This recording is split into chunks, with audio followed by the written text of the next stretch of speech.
For our COBT friends, it's Maynard, Mike, and Jeff with something that we think is really topical and something that's extremely interesting to us. We've got two notable Latin American scholars with us today, Dr. Tony Payan and Dr. Francisco Monaldi. We've had Dr. Monaldi in the past talking a little bit about Venezuela. Dr. Payan is going to join us today, and we're not only going to talk about Latin America, but in particular, we're going to look at Mexico. Mexico has had a historic election with Claudia Sheinbaum becoming the president. And so we're going to talk about the implications of that and talk more broadly about what's going on in Mexico from an energy standpoint. These two gentlemen are over at the Baker Institute at Rice. Dr.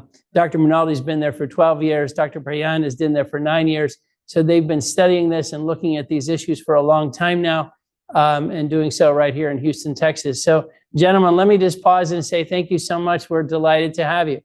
Pleasure. Thank you. Okay. Well, wonderful. Well, Mike, what's happening in the world today? Let's get this party started. All right, let's go. Yeah, I want to talk a little today about four subjects. Let's talk about some U.S. economic thoughts, some commodity thoughts, some European economic thoughts, and maybe talk about some emerging market thoughts before we open it up to these two gentlemen. You know, from an economic standpoint, tomorrow is a biggie. Tomorrow, you're going to it's a biggie for bonds.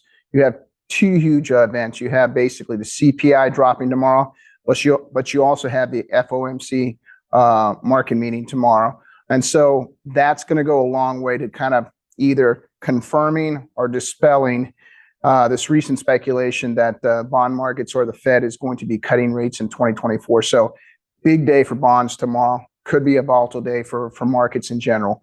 Second thing is we'll talk about is crude oil markets.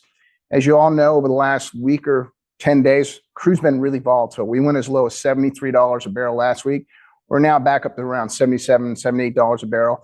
And most of you know that was because of the OPEC meeting they had last weekend. A lot of confusion, a lot of uneasiness coming out of there over potential, production adds later this year into 2025. And so I think the market's kind of calmed down there.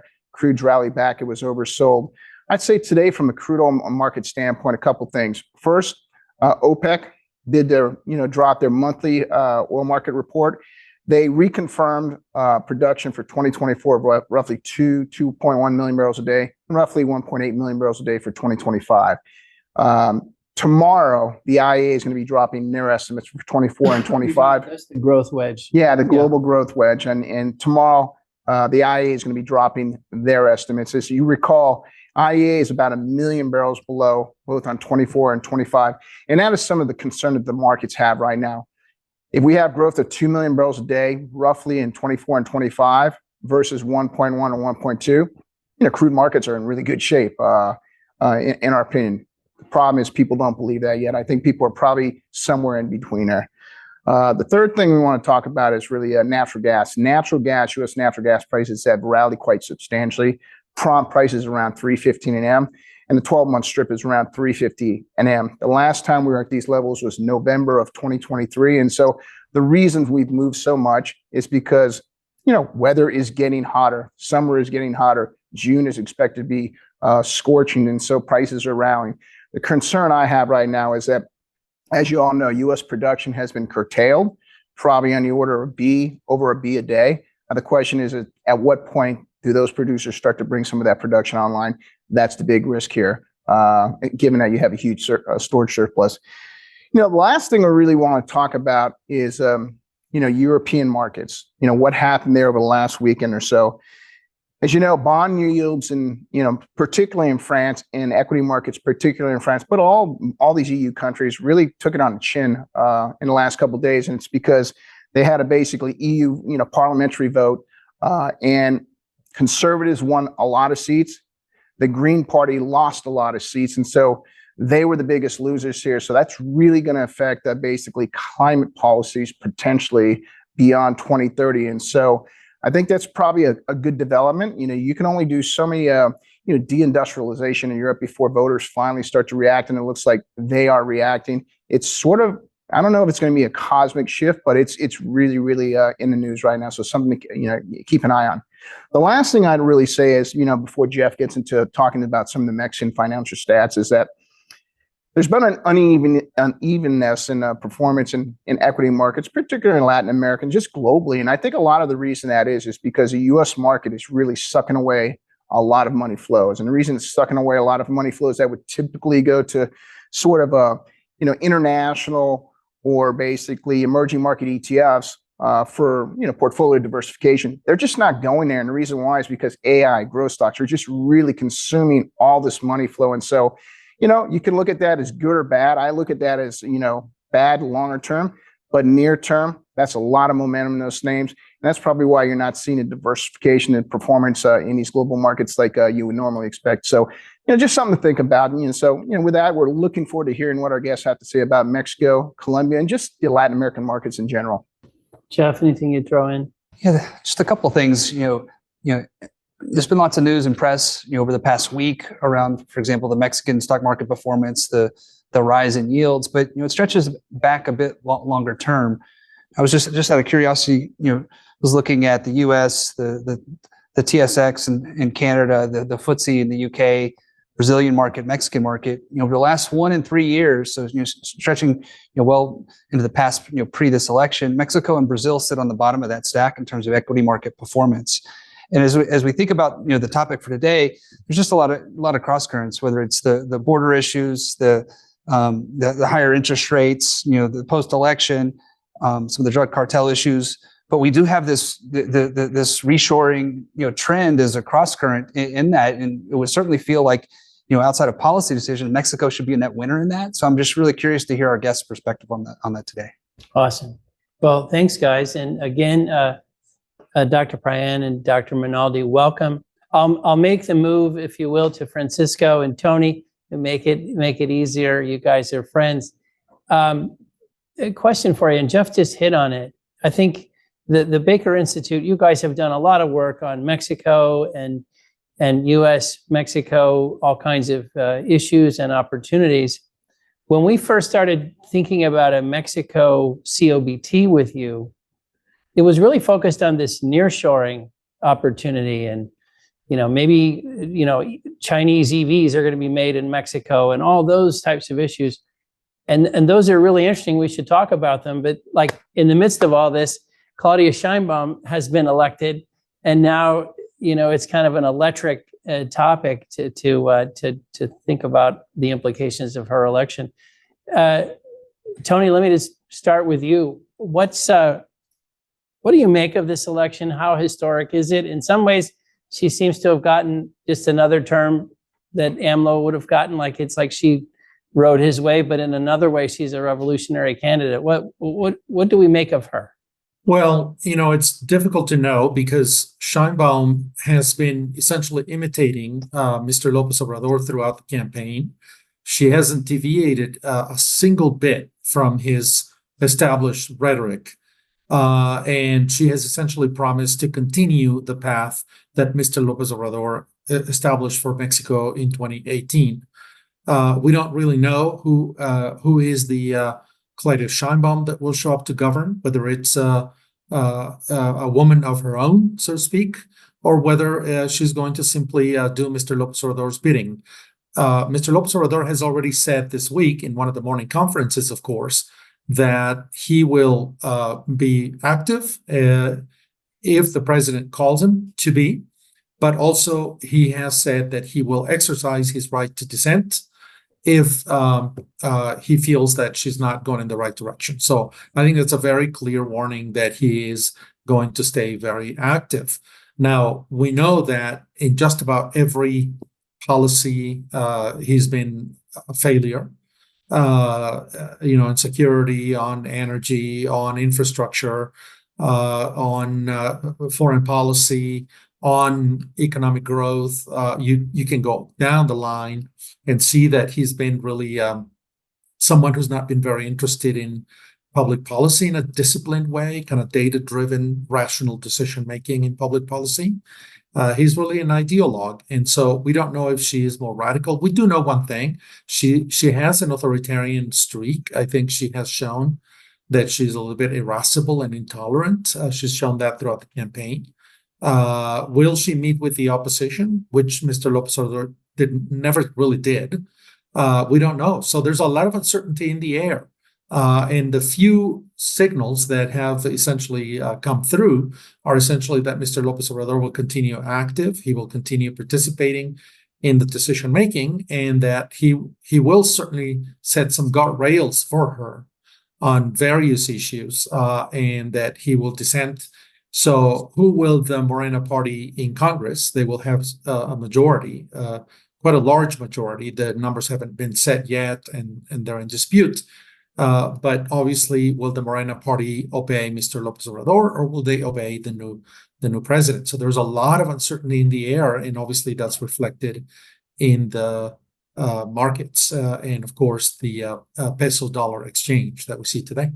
So, one question, I make sure we've got our Mexican facts right, but there's a one-term limit, right? So AMLO could not run again. He had a 6-year term. And so I think the big question mark is whether he sees Sheinbaum, whom he handpicked to be his successor, a sort of a proxy president for him, or whether she is going to come through, shine through, and really become the president of Mexico and make the decisions. I think that's the very first debate. There's a number of issues that are panning out right now, but that's a big one, sure. And so she is a unique person when you start going through some of the features of her background. She was the mayor of Mexico City. She has a lot of climate training, environmental training. You maybe say she's a climate scientist.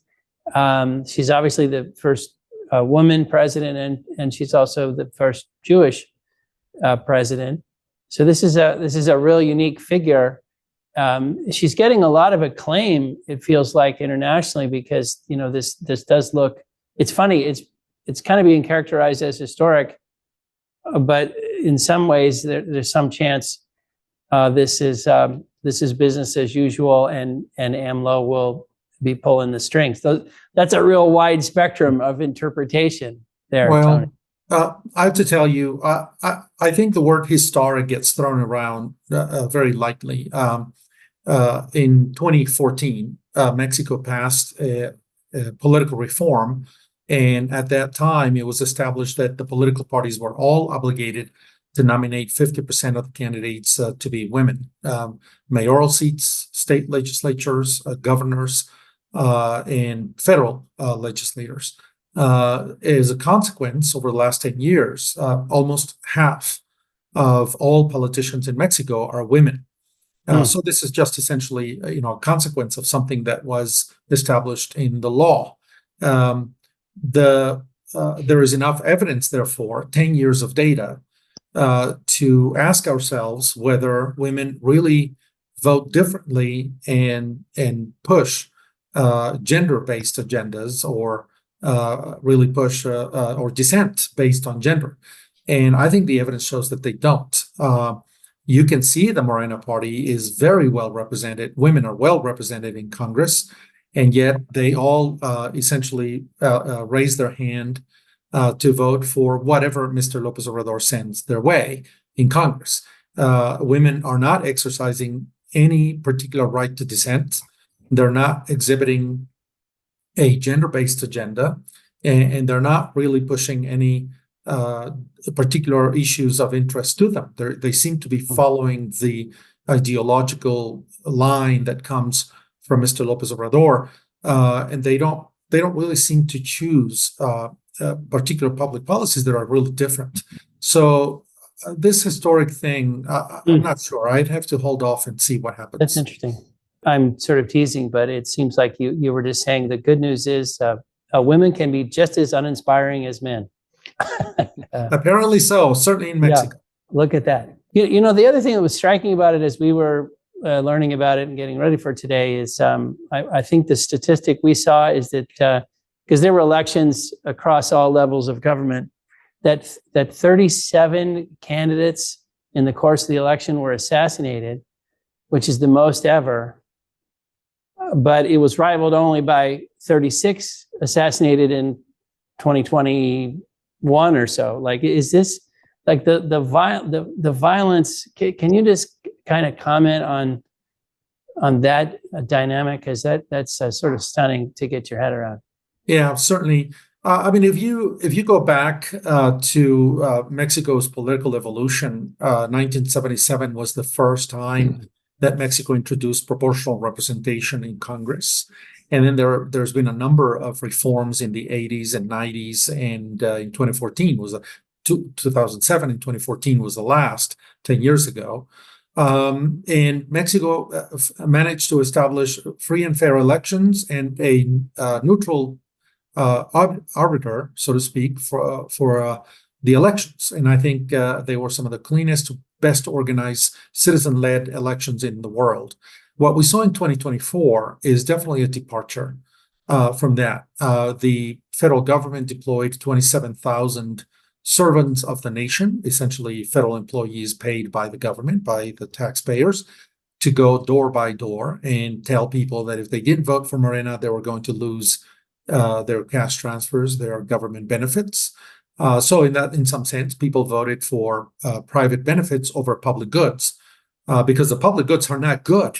They're not really, public policy is failing. So they clearly voted. There's a French author who wrote La politique du ventre, the politics of the stomach. And I think that's how many Mexicans voted this time, although the poor were not the only ones that voted for Morena. And then organized crime played a role in certain places. There were something that they called the shoe ballot boxes, which are essentially places where, strangely, the ballot box was 100% votes for Morena and 0% votes for anyone else. That's very suspicious. 1,700 polling boxes came out that way. And they were buying votes, 1,000, 2,000, 3,000. So there's a lot of circumstantial evidence that we'll have to sort through to examine how much they influenced the election. But I think at some point they knew they were going to get the presidency, so they needed to maximize the votes by all means possible, good and bad, to get the most votes and get to that supermajority they wanted in Congress. And I think that is where they cheated. And so this is one of the least fair and free elections in Mexico since, I would say, 1988. So maybe, Dr. Monaldi, let me pull you in here. How do you think about some of this is U.S. reaction to some of these questions that we're asking, but what is the reaction, if any, around the region? What are the implications here? Honestly, as I'm listening to Tony, it sort of feels like Mexico, it's not course correcting on some bad policies, and it may be drifting slightly into some slightly anti-democratic behavior. But what is your take on what's happened here, and what's the rest of the region taking away from this?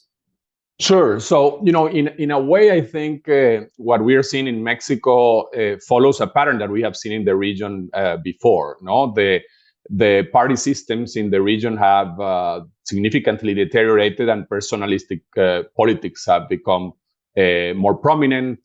Populists like Mr. Lopez Obrador in the left and in the right have been very successful in the region, whereas institutional parties have not. Of course, the win by Lopez Obrador was bigger than I think anyone expected. Polls showed that Claudia Sheinbaum had a significant lead. And by the way, I think one interesting aspect of your question that you asked before, Mexico has a very strong tradition against re-election in the presidency. It's enshrined in the Constitution, and it's a very sort of important, sort of focal historical point. Otherwise, we might have seen Lopez Obrador play the game that others in South America played of getting re-elected, but he couldn't. However, he got a 2/3. I mean, as Tony said, the results are not final yet for the Congress, but it's likely that he will get a 2/3 majority in both chambers of Congress, or close to it enough so that he can buy them or get them. And that's, I think, what is most concerning about the result that we saw, in the sense that this will allow for the Constitution to be changed even before Claudia Sheinbaum gets into power, because President Lopez Obrador will have a month with the new Congress to enact some constitutional reforms, including one that he wants to do by changing the judiciary and get the courts, particularly the Supreme Court, elected instead of, appointed the way it is today. And that could, eliminate the remaining checks and balances that Mr. Lopez Obrador had. If you think about why, I mean, the reasons why, in the past 6 years, the market sentiment didn't turn significantly in Mexico, despite some of the policy failures that Tony mentioned. One was sort of the tailwinds, as you point out, about nearshoring and all the sort of great conditions that Mexico had from external factors, but also were the checks and balances that limited some of the more erratic behavior of Mr. Lopez Obrador. For example, in the energy sector, by the courts, and the checks and balance that he couldn't pass the constitutional reforms in Congress. So if these two checks are eliminated, I think there is good reason for the market to be very concerned, even if, let's for a second imagine that we have the Claudia Sheinbaum that Tony mentioned, is a more, say, a pragmatic, it's her own person. The problem is that she won by such a landslide that the Morena party will have, incentives to be very aggressive in moving in the direction of the policy changes that they want to do. The President Sheinbaum has been careful in reappointing a Minister of Finance that has some, respecting the markets as a relatively prudent on fiscal matters, but nevertheless, I think the concerns is that wouldn't be enough of a check on some of the more concerning behavior. And just to finish, some of the more pragmatic aspects of Mr. Lopez Obrador that I think make me, or were important for me to remain sort of not that pessimistic about Mexico. One was, of course, his pragmatism on trade, his approval of the USMCA, and the acceptance that this is a reality, that Mexico is absolutely integrated with the US and Canada. But the other one was, the fiscal prudence. But in the last year, the fiscal prudence was thrown away to win this election by a landslide. So there are a bunch of concerns that we can talk about later about energy policy and economic policy. But the bottom line for me is that this is a concerning result because of the magnitude of the result and the patterns that we have seen in South America before that could repeat in Mexico. Well, maybe you could, both of you, help us. Let's talk about energy for a minute. I think you guys will correct me, but AMLO was sort of notable, I think, for kind of pulling the country away from what you might call climate commitments or things like that. He was sort of a traditionalist, if you will, but also he was sort of he was for more government control, generally speaking, in his philosophy, sort of government takeover, which maybe some of that was prevented. Tell us about the Mexican energy situation, what we might expect, what are the variables, to watch. Take it anywhere you like, guys, but we definitely want to understand better what could happen with Mexico's energy policies. Sure. Let me start, and then I give the floor to Tony. I think first let's talk about the legacy of AMLO. So after a very important constitutional reform was done in the previous administration of Peña Nieto that opened up the energy sector for private investment, changed the constitution. And in, for example, the oil sector, I would say it was considered sort of the benchmark in terms of taking together all of the lessons of other previous reforms done in the region and elsewhere in the world. So it was a very sort of positive step.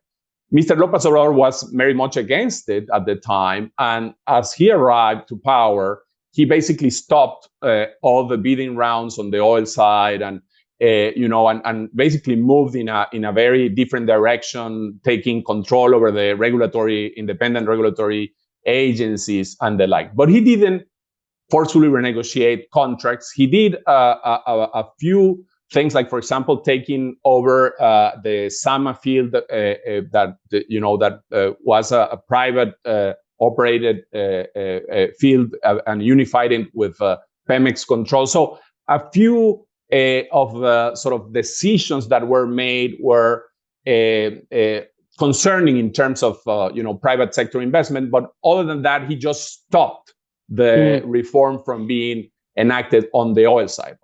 So Francisco, can I just ask you to remind us that period of Mexico opening, that was sort of, was it like 12 to 14? It was something like that. Like, when was that period? Yeah, the previous administration that got into in 2012, and basically the reform 2013, 2014, they enacted the whole reform, and they did these bidding rounds that were extremely successful in attracting bids by the major players around the world. Unfortunately, at the time, they were not willing to open up any of the existing reserves, but only, exploration. And so in that sense, today we only see right now about 80,000 barrels of production by the private sector. Pemex production has been declining to about 1.5 million barrels of crude and about 300,000 of other liquids. So, but it's at a low point in terms of crude production for a long time. And so the policy overall has been a failure, because basically Lopez Obrador didn't allow this process to continue. There are a few companies still remaining in the country, foreign companies that are having exciting projects, like Woodside Energy, an Australian company, ENI, this Sama field with Harbor Energy, Talos, and others. But overall, the hydrocarbon side has been basically stalled, and Pemex has become, the leader. And as you pointed out, on the renewable side, a lot of the contracts were canceled, and the prominence of the National Electricity Company has been reestablished. And the law was changed, but the court stopped it. But now, it's likely that Lopez Obrador would enact the changes that he wanted to do on the electricity side, despite the fact that, as you suggested, Sheinbaum should be much more pro-renewables, because she comes from a climate scientist background. Tony, anything you would add to that? Yeah, there's a couple of things that I'd like to add to that. I think the model that Mr. Lopez Obrador is following is really a statist model. He really believes that the state ought to be in charge. And by the state, I mean the government, really, because the state is a broader concept, but the government should be in charge of certain strategic sectors. And in Mexico, that has been energy, and that has been infrastructure. And the consequence, of course, over the last 6 years is that both sectors have been starved of investment, and the country is falling further and further behind. We see not only a oil company that's broke, they've actually received $90 billion in subsidies over the last 6 years, but they're also in debt over $100 billion. So it's definitely at a time when there's an incredible boom in the oil industry, regardless of what we think. And the world is actually not bad off in that sense. Mexico is actually having to subsidize its company and can't make ends meet. On the electricity sector, I think there's been really no investment on transmission, or very little investment. So there are pockets of solar projects and air or wind projects, but clearly not enough. And then they're too isolated, so they can't really supply the electricity to where it needs to go. And so that means that industrialization will continue in the places where there is actually electricity available. I'm not a big believer in the nearshoring project. I think the statistics on investment show that there's very little greenfield investment in Mexico. Most of the investment is really reinvestment of existing profits. I would say 5%, maybe even less, is really new investment, truly greenfield investment in Mexico, and partly because there's no electricity for expansion even. The country is under huge water stress. 58% of the country is in severe drought. And of course, now we have some doubts about whether the talent, I guess, the human capital will be there, given an underinvestment in education. So all around, I think the policies have set Mexico back. And the only other thing that I want to mention that I think was suggested in your question, I think it's something that will come up in the future, has to do with Mexico's role in climate change mitigation.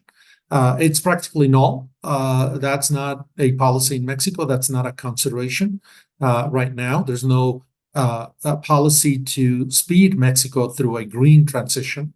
We've seen what's happened in Europe. I think the low-hanging fruit is already collected, and I think now the tough decisions come. And I think the elections in Europe show that Mexico has not even begun in that direction. So there's going to be a lot of issues with both power and oil in Mexico, and they will insist in doing it alone. And I think that's going to lead Mexico to really a cul-de-sac, no-end alley. That's going to be a problem for nearshoring and investment in Mexico in the future. And China, I think, is more than willing to go into Mexico. The Chinese surreptitiously and not so surreptitiously are certainly going into Mexico. It's becoming a major importer of vehicles into Mexico, electric vehicles. But the stations are not there. Mexico has 2,000, 3,000 stations. It needs about 32 to 35,000 charging stations. They're simply not there, and the government can't do it.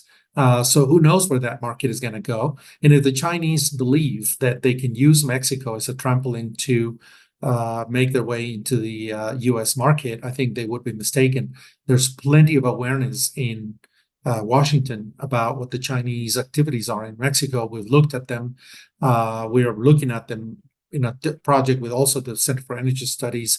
Our colleague Gabriel Collins, David Gantz, who works with me, and we're starting a new project on that, China and Mexico. And you will see that I think Washington will be much more aware. Will that hit the 2026 review and revision of the USMCA? Who knows? It could be that issue is put on the table, and that China clause that was inserted from NAFTA going into the USMCA might turn out to be a whole chapter on what China can and cannot do in North America, and whether Mexico's hands ought to be tied or not. Wow.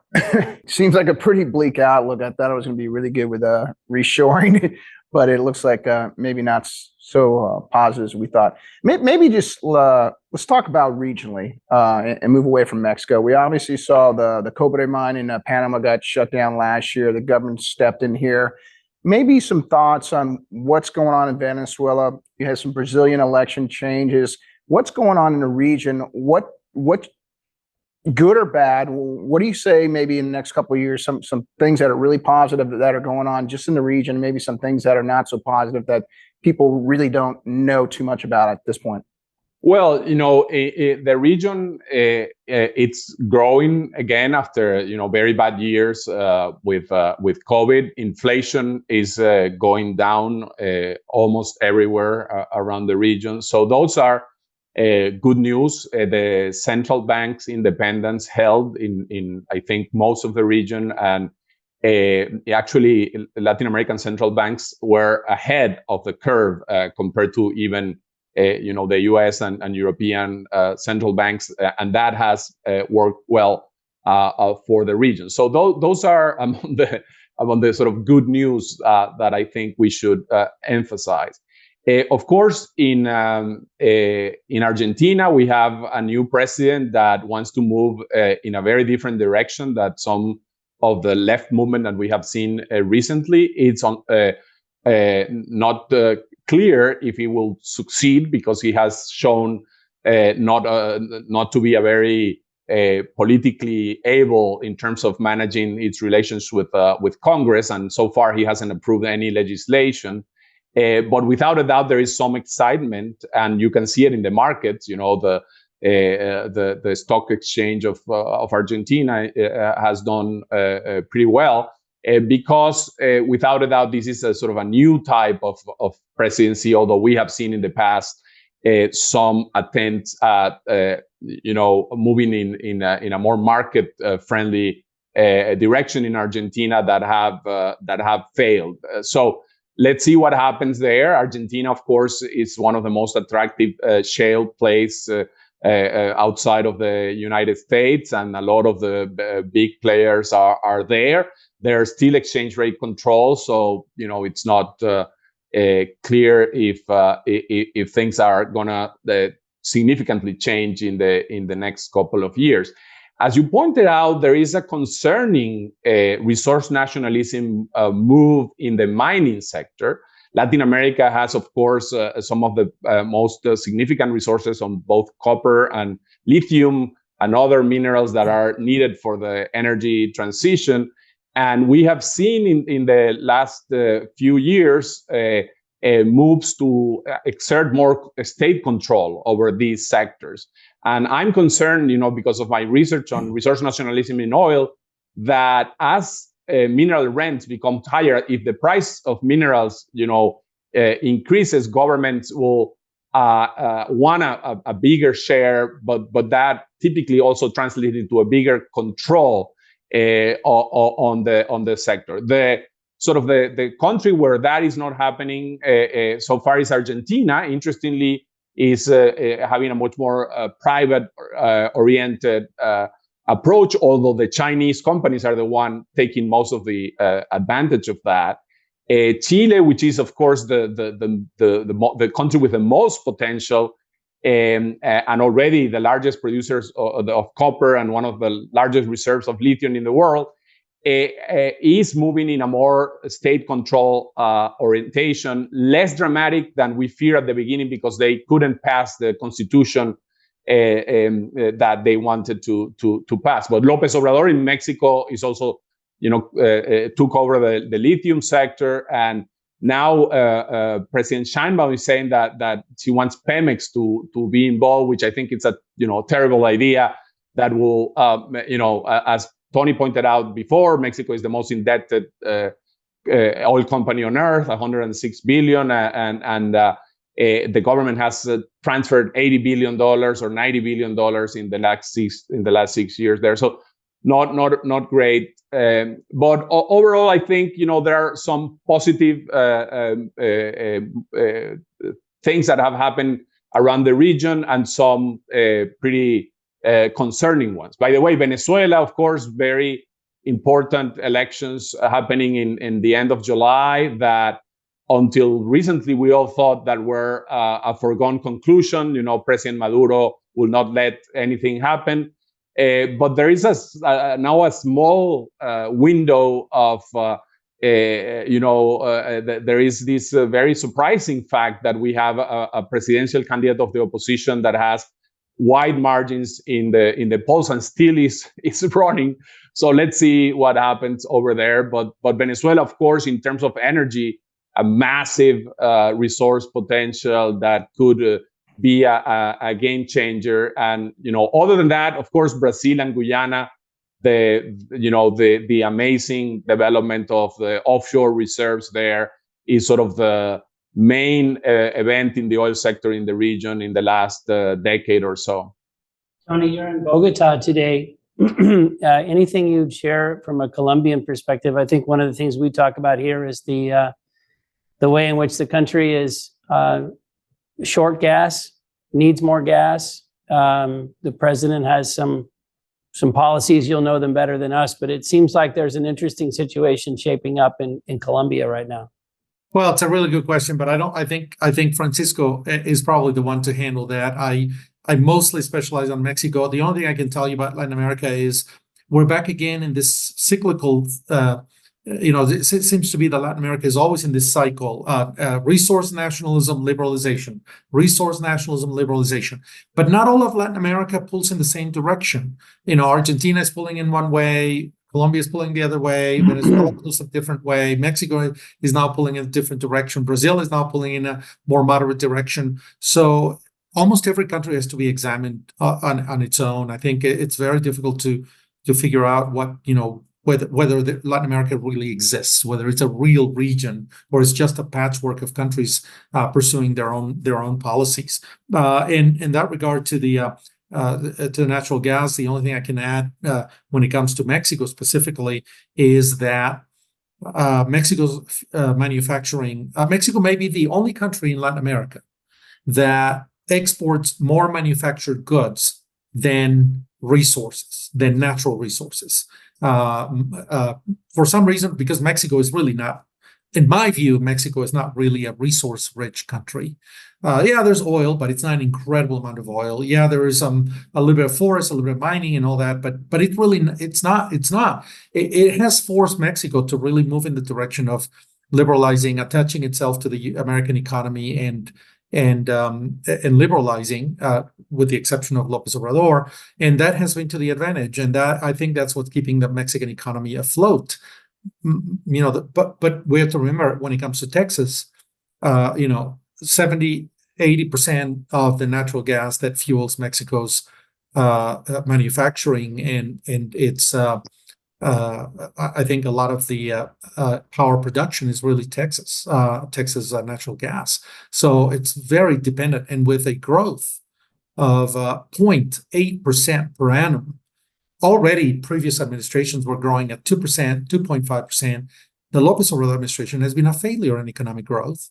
The average has been 0.8%, well below what Mexico needs to become richer or to pull more people out of poverty.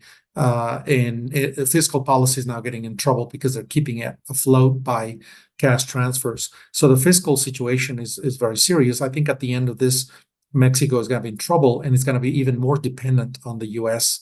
And U.S. imports than we think. But Francisco may have something more specific to say about Colombia, since that's his expertise, Latin American energy. Sure. So on the Colombian side, as you know, President Petro is a variation on the theme of resource nationalism, because he, unlike President Lopez Obrador, who favors fossil fuel and state control, he favors state control, but he's against fossil fuels. And the guy basically banned exploration, new contracts of exploration and production on both oil and gas. And of course, the consequences in a country that already had very limited reserves are showing, right? And so there are some interesting projects of exploration in offshore gas in Colombia, but they will take a little bit of time. And in the meantime, Colombia faces a potential shortage of natural gas that they will have to import, through LNG. Or, interestingly, now they are exploring the possibility of importing gas from Venezuela. There is a big Eni Repsol project on the Venezuelan offshore that has not been fully developed because the Venezuelan government owes them billions of dollars, and that could potentially provide some gas to Colombia. But the Colombian elite is very concerned about depending on a government as unreliable as Venezuela and Maduro. So that's concerning. One comment that I wanted to make, both in the case of Colombia and Mexico, and on this issue that Tony mentioned about the pendulum and in resource nationalism and not, one of the variables besides ideology that is really important is, of course, the realities that knock the face of politicians, right? Lopez Obrador was able to sort of not care about this becoming a massive net importer of hydrocarbons, particularly gas from the US. because he inherited a relatively good fiscal position from the previous government. But this is going to be increasingly a big problem. The guy did everything wrong in terms of, investing in a massive refinery that is cost almost $20 billion when he bought a refinery of the same capacity in Texas for 15 times less in Deer Park, and he has been putting money into Pemex, and basically the upstream is continue to go down, and Mexico becomes more and more a net importer. So it could be at some point that pragmatism sets in the Sheinbaum administration, given these harsh realities that she will not be able to accomplish all the social sort of leftist ideas that she might, the project that she might have, if the fiscal situation continues to deteriorate because of the energy issues. Similarly, in Colombia, of course, I think President Petro will only has 2 more years. There is no re-election in Colombia also. So he might, leave the problems for the next administration. But at some point, reality will set in Colombia also, and they will have to reverse their energy policies too. So, sometimes ideology can get you to some point, but eventually the harsh realities might push you in a different direction. The only thing I would add to that, if I may, is look, if you examine the fiscal situation in Mexico, I think it's now very tight. He inherited 500 billion peso stabilization fund.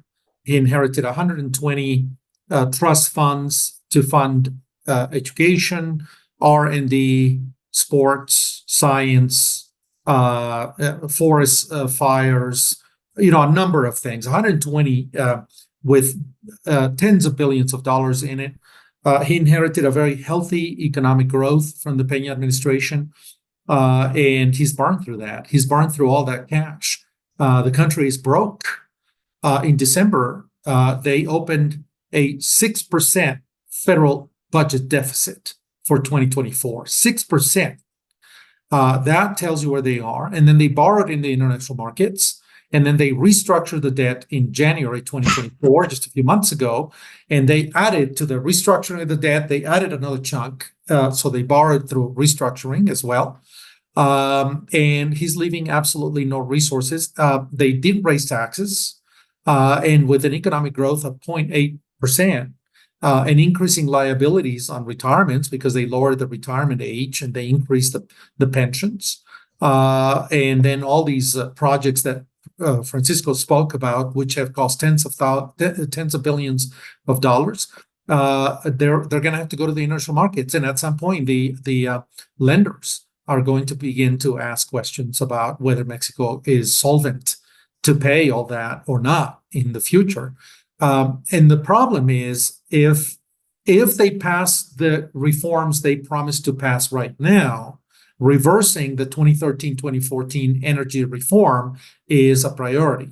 So they will have tied their hands in terms of whether the private sector can participate in the energy landscape.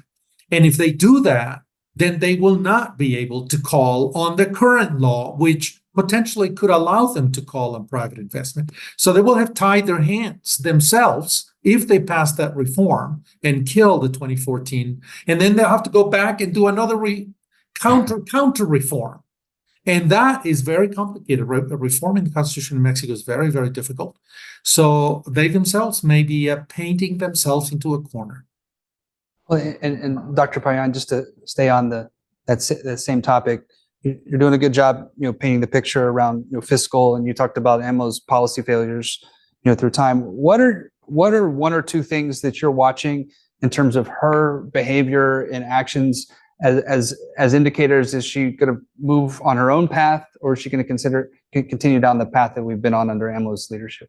Well, people usually say that she's a PhD, she's a scientist.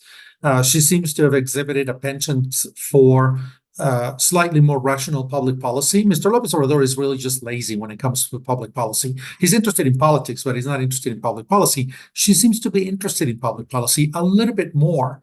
But if Mr. Lopez Obrador in September, that 1 month where he's got a full majority in Congress and he can change the Constitution, if he ties her hands, then it's going to be very difficult for her to really change courses in the future. She will be saddled with an agenda that he will have imposed on her. And then if he becomes very active, we have to remember that there could be a potential recall election on the third year. And that's a Damocles sword kind of hanging over her head as well. Anybody can do a recall election. So he's also ensuring that she doesn't take a whole lot of initiatives that are far from his own political agenda. So that may be a little bit of a silver lining. However, having said that, she also, I think, mishandled the COVID pandemic in Mexico City, which was one of the states that experienced the most deaths.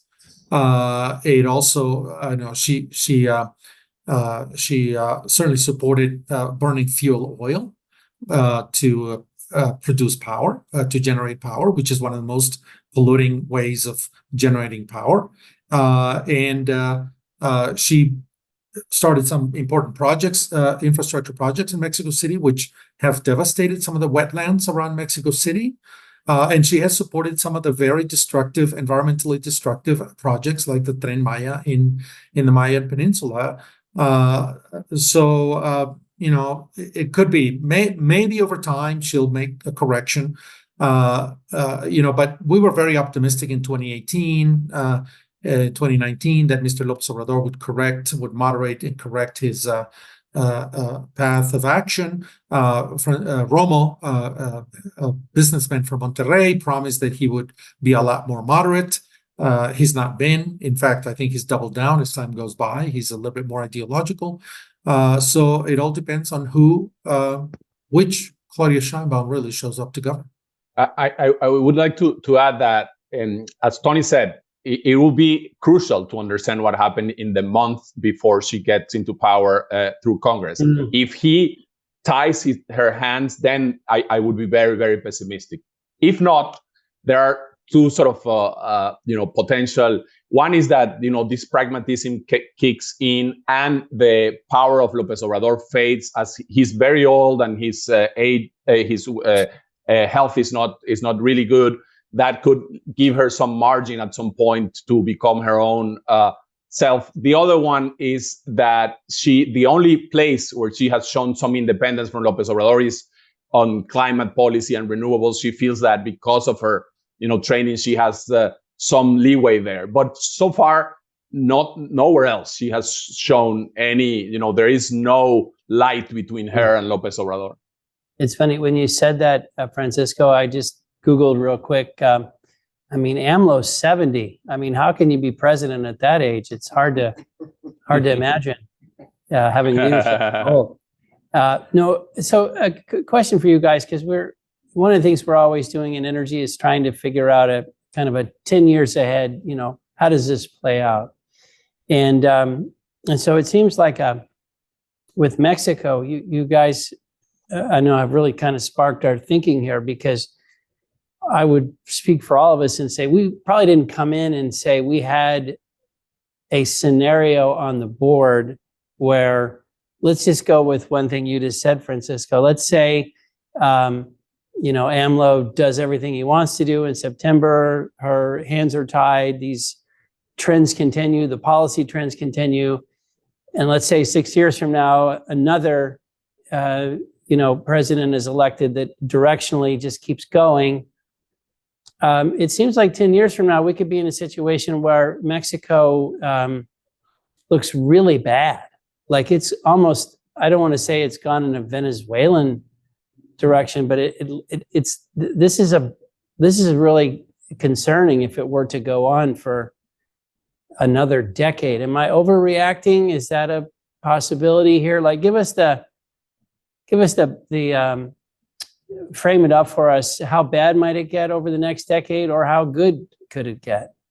Well, the thing that makes me always optimistic about Mexico is, the fact that it is in a free trade area with the United States and Canada, and that it has tremendous opportunity because of it. As Tony said, Mexico exports more manufacturing than all the rest of Latin America combined. And of course, this is, going back and forth between the US and Canada and Mexico. But that puts Mexico in a totally different situation than the rest of the region.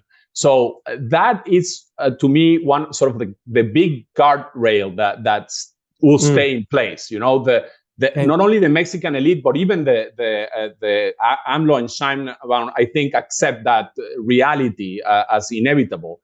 And that, I think, could curb some of the biggest excesses. But I from the perspective of the U.S., I would be concerned that your scenario might play out, that Mexico could get into real trouble because a lot of the sort of economic work that Mexico did for a long time in improving their public finances, in privatizing, in making the country more competitive, this is eroding, and in particular, everything related to the rule of law and the judiciary. It's true that there was a lot of corruption in Mexico's judiciary, but the highest court was a check and balance on power.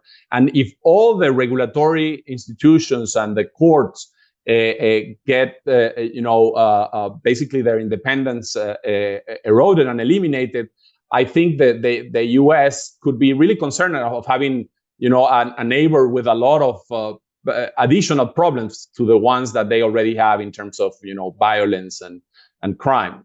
So it is concerning if there is no correction at some point. Yeah, I think one of the things that will tell us quite a bit is the elections in the United States in November. The problem has been that former President Trump had a kind of a rough set of tactics, tools to coerce Mexico, to cajole Mexico in a certain direction. Immigration was one of them, threatening 25% tariffs. Mexico reacted, and I think that kind of worked. But the Trump administration and the Lopez Obrador administration never really established a serious framework for cooperation, for linking all these different issues that crisscross the bilateral relationship and really working on them simultaneously. That has worked to Mexico's advantage. The Biden administration has been so concerned about immigration, and they are still very concerned, that they will probably let Mexico get away with a number of things. They have done it, and I think the U.S. ambassador to Mexico has essentially become an advocate for Mr. Lopez Obrador. That is a big problem. I think Mr. Salazar. Who is that? Sorry, who is the U.S. Mr. Ken Salazar? Right. I think he's not really done a very good job at pushing back on some of these things. So there has to be a diplomatic political correction by the United States towards Mexico. And also the biggest leverage will be the 2026 review and revision. That is where the United States, the Canadians are getting ready. There's a small Mexican team getting ready for the review and revisions of 2026. But that is where the United States can put a lot of things on the table and say, these are the changes we need to see if you want to see a ratification of the USMCA. I think that will certainly put some guardrails, as Francisco said. But those negotiations will take place over 2025. They should be ready by the end of 25 to be ratified in the spring of 26. So that's going to be very important. So whatever happens in the U.S. is going to say a lot about where Mexico can and cannot go. And I think the U.S. has to look forward to using some of these instruments to push Mexico in the right direction. So Tony, you're sparking our memory here. There was this, you'll remember it better than us, this quote that AMLO had about, it was something like, unless you guys come up with $30 billion, we're not going to fix this immigration problem. Or that's not the quote, but you'll remember it. But AMLO said something sort of provocative. Do you mind dusting off that comment and tell us about that skirmish, because it was something pretty unique. Yeah, it's happened. I mean, the Lopez Obrador administration has gotten absolutely nothing, no real aid. Not like in Turkey, with Turkish have extracted billions and billions of dollars from the European Union to help with the immigration crisis. There's been no such an agreement, third country agreement, not explicitly between Mexico and the U.S. Something happened in January, I think, that the Randall from the White House and Mayorkas and Blinken, the secretaries, went to Mexico City and managed to convince Lopez Obrador to get immigration under control. No money was exchanged, not that I know of. None of it will be exchanged. And the problem there is that Trump, if he wins a second term, and right now it's 50-50 really, has already promised a 10% tariffs on all imports, including Mexico's imports.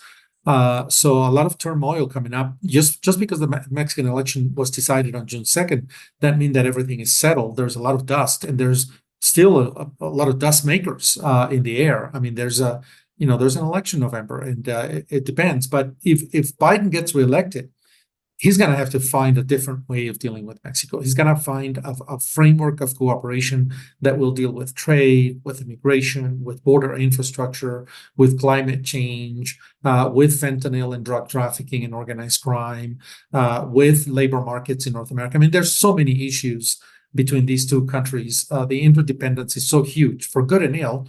And yet right now, they're just dealing on it on a one-to-one basis. And I think that's to Mexico's advantage. And Tony, you've been watching this relationship. You've studied it in your career.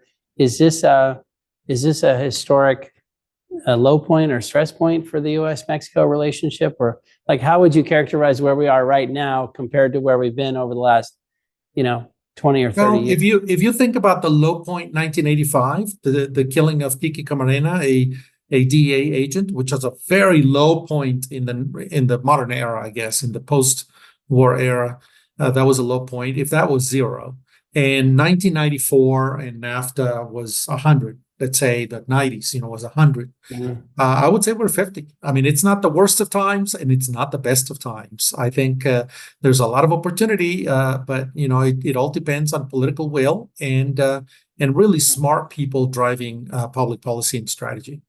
Guys, this was so enlightening. We appreciate you, your time, your analysis, and really everybody over at Baker. You guys are good to us, and we love to visit with you. So, keep up the great work. Let us know how we can help you guys. Thank you. It is always a pleasure to work with you, Maynard. Thank you so much. You're too kind. We appreciate you guys. Thank you, everybody.